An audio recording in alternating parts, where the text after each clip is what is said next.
quickly, I want to address the drama. Well, I kind of just let it go, and I probably should just like let it go. But I do want to say that it was very eye-opening how people acted once it went viral. Um, at first, it was very exciting. This was all in within a 24-hour span. So imagine how crazy this is. It's going viral. It's very exciting. I'm feeling really great, getting a lot of positive feedback. And then here come the haters. So I had two companies claim that I had stole their idea, which is amazing because I had never heard of them. And that's like, the thing about it is if I had known about these companies, I probably wouldn't have took the time to create these myself. The thing is, I am always researching to find products for women with albinism, and I will refer them to whatever products are out there. This was just something we couldn't find. And the reason was because these companies who claimed that they were marketing them towards us, we had never heard of them. There is a whole group of 1,000 women with albinism that you have not reached, not one of us, yet you're claiming that you are marketing to us. That is an issue with your marketing and not me and my idea and putting my product together. Meanwhile, there's really no reason for it to be a competition. If you have blonde lashes, you have blonde lashes. Guess how many brands out here have black lashes and they do well? Like, there's really no reason to be competitive. I didn't steal anyone's idea, but at the same time, nearly all of my customers said, oh, who cares? We want to support you because you have albinism. So that's a connection that I have with my customers, is that we have albinism in common. I understand their needs. I understand what they want to see as far as inclusive packaging and, at least a photograph of someone with albinism wearing them so that we know what they look like. I couldn't find anything like that. I found one company that was like a luxury brand that had blonde lashes, but like I said, there was no marketing, inclusive marketing, and that's the whole point. Just like if you think of Fenty Beauty, all the products that they have are not new. It's just they're marketed to be inclusive, and that was what made Fenty Beauty successful. So, it's really amazing to me. And then I also there was a young lady with albinism who said I stole her idea, that she was going to be launching her blonde lashes this summer. And, at first I was like, she posted in the thread and I was like, oh, okay. I just didn't really feel anything. Like, I felt like, okay, that seems a little shady, because she was just like, oh, congratulations, but by the way, isn't it so ironic that you stole my idea, basically? And then she tagged herself and her business and everything. I just ignored it. I let her keep her comment up. It got 600 likes, and some people commented below saying to her, responding to her, wow, this is incredibly rude that you would self-promote yourself on her page, and I hadn't even had my business open for 24 hours yet. This girl was talking about, well, I'm a 20-year-old college student and I had this plan to launch in March or April, July, something, I don't know. She didn't even have a product available yet. So it was kind of like, okay, like, what is your point? But like I said, I just ignored it because some people don't know about tact. And I was just like, oh, wow, So people were kind of going in on her about being rude, about letting me have my moment. And then she responds with, well, I thought J. Renee would be excited for me. First of all, I didn't say anything. She just like jumped to the conclusion that I didn't like respond to her, so I must not be excited for her or whatever. I let your comment ride in my, promote yourself in my comments. I'm not bothered. I'm not worried about it because, like I said, I've got the product available. So what are you doing? You're just, I don't know. So It just continued on, and she was kind of being rude towards other people. Then I jumped in and I was like, well, I will be happy for you once you launch your product, because that's the only time I can actually like congratulate you on anything.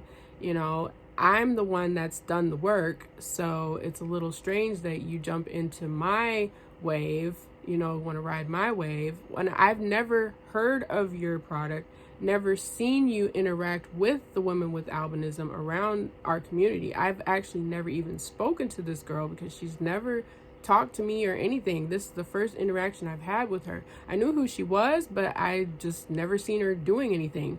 So it was very strange to me that, then she brought all of her little buddies around, her friends she sent to the post to attack me, and they started bullying me, but then claimed that I was bullying her, which is very strange because, like I said, I just really didn't think anything of it at all. But once they started coming after me and being mean to me and basically saying, oh, how are you doing this when she's got more followers and she's got more modeling deals and all this stuff. Okay, so I checked this girl out. First of all, I've got like twice as many followers. I'm not worried about that. Followers don't even mean anything. Likes don't mean anything. What? First of all, we've never heard of you. Like, you get modeling deals. Guess what? I've had modeling deals. Like, okay, what is your point? You did a campaign with so and so. Okay, like, I'm not aiming to be a model. What I do is I connect with other women with albinism, which is something that she has not done. So this is the thing. If your lashes are all about yourself, how are you actually helping anyone in the community? And then I checked out her lash page, and she had just launched it that very day to announce that it was coming out in the summer. I don't think so, girl. Like, just let it go, And even if she still comes out with her lashes, if she's got fans, they will support. But I'm just like, why are you attacking me? I don't have anything to do with that. I came up with this idea because people asked me for it. If there was some reason that other people knew that she had a lash line coming out, I don't think they would have asked me. So no, I didn't steal from anyone. I didn't know about anyone else's lashes. I've worn my lashes a few times. I do love them. I like the way they look with my blonde hair. And I did a modeling shoot with a fashion company called Tall Bespoke in Maryland, and it was very fun, very exciting. I got to do like a real professional modeling shoot, I guess, for the first time. Like, I've modeled, but not necessarily like fashion, like a fashion shoot. I've done more like hair modeling, or like runway. I'm not a runway model. Like, I'm very short. I'm 5'4", so it's not like I'm, I don't really have my foot in modeling. That's not my goal. Like, I've always been a performing artist. I've always been a visual artist. I like to be on stage, but more so as a singer, like a performer, or like I've done dance. I'm not really like claiming to be a dancer for shows and things as far as musicals, but I'm just like an all-around performer. I'm not really, my goal was never to be like some famous person. I just like to be on stage. I like to share the artistry, As far as makeup, I got into being a beauty influencer because there was no representation of women with albinism. So makeup, my relationship with makeup was kind of just a big question mark. It was like I didn't really know what to do. So this was like 10 years ago, before we even had models with albinism who were, being seen everywhere. And I hadn't seen any person with albinism in, television or movies or anything like that. And that's also why I got into acting, was because I didn't see any actresses with albinism. So my first acting role on Harry's Law was probably, I believe, the very first time that a woman with albinism had a speaking role on television. So if no one had done it before, I didn't see why I couldn't do it, And like I said, I've always been in that area of being a performer, being an artist, and my albinism really didn't have anything to do with that. It was just something that I was personally interested in, and I just noticed that there's not any representation of women who look like me. So a lot of these people I see, a lot of these girls with albinism want to be models or influencers just because they have albinism.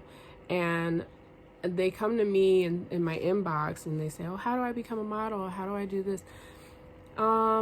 You know, what I feel is that if you want to become a model, you will research that industry and you will figure out if you have what you need to be able to succeed in that industry. You have to go out and find that and, study that and fine tune your craft so that you can go into that field. Like, there's nothing about albinism that will just automatically open doors for you anywhere. You actually have to have a passion and a talent for doing these things. I see a lot of people, oh, my child has albinism, I want them to be a model, I want to get them into child modeling.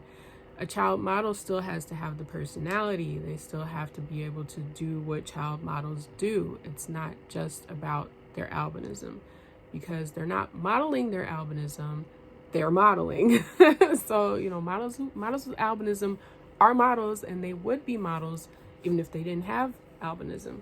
It's just a thing that some people have naturally or can acquire from training, or they have the height measurements and the look, but they're not modeling their skin. If they have albinism or some other unique characteristic, vitiligo or anything like that, they're modeling clothes. So you would also need to do that. You would also need to know how to pose. You would need to know how to do your angles and all this for cameras.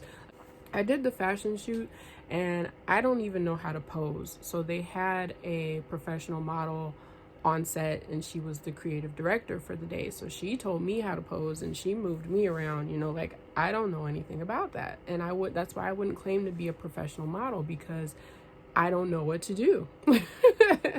I can't be a professional model and I have no clue what I'm doing. Models who are, actually professionally are seeking to be models will learn what they need to do and they'll be very proficient at it. I've actually been on set to see Deandra Forrest at work, and I will just tell you, what she does is amazing and it looks exhausting because I wouldn't know where to start. All the poses and everything, like, she's got it down.